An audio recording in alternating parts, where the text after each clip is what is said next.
Bonjour à vous, aujourd'hui troisième épisode sur mon chantier. Là on est au stade des fondations.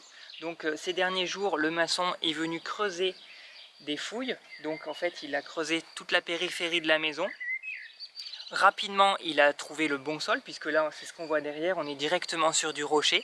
Donc on a des fondations qu'on dit de type classique, là c'est des semelles filantes, à l'inverse des fondations profondes qui sont beaucoup plus coûteuses. Là on est vraiment sur un système tout à fait basique.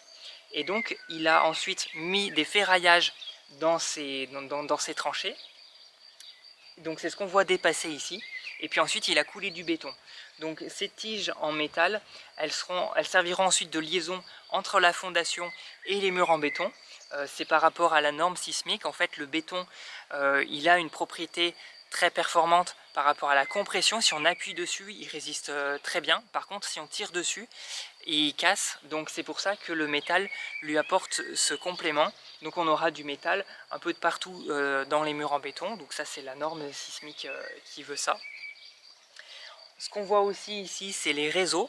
Donc là, on a fait passer toutes les connexions entre la maison et les extérieurs. Par exemple, la grosse gaine rouge, ça correspond à l'alimentation générale en électricité. En vert, c'est le réseau télécom.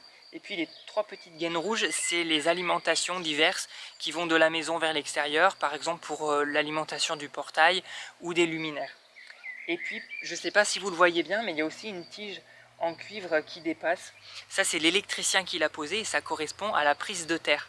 En fait, le tableau électrique sera raccordé à ça et c'est ce qui permet d'avoir une bonne mise en sécurité de l'ensemble des prises. Ça va ensuite se noyer dans la fondation et du coup dans la terre. Et puis ce qu'on voit un peu plus loin, on voit trois tuyaux noirs, donc ça c'est les tuyaux d'eau. On a l'alimentation générale en eau potable et puis on a une alimentation qui va vers une cuve extérieure d'eau pluviale qui sera raccordée à une pompe à l'intérieur de la maison. Donc là, je vais bientôt recevoir le maçon pour faire le point sur la suite. Donc la prochaine étape, c'est l'élévation des murs du sous-sol.